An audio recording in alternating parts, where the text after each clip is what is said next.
Kematian Komandan Senior Hizbullah Thalib Salim Abdullah akibat serangan Israel memicu amarah di Lebanon. Kelompok Hizbullah membalas dendam dengan meluncurkan lebih dari 100 rudal.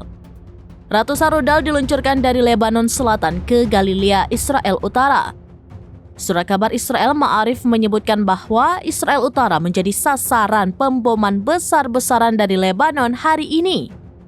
Sementara itu, sistem pertahanan udara Iron Dome Israel dilaporkan kewalahan menangkis rentetan serangan Hizbullah.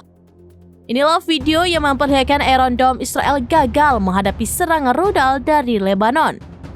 Video memperlihatkan detik-detik sejumlah rudal diluncurkan ke pangkalan udara Israel di Meron, asap putih membumbung tinggi di wilayah Israel. Sementara dalam video lain memperlihatkan puluhan rudal menghujani langit Israel. Video tersebut juga diiringi suara ledakan rudal bertubi-tubi. Belum diketahui apakah ada korban dari pihak Israel maupun kerusakan yang ditimbulkan akibat serangan Hizbullah.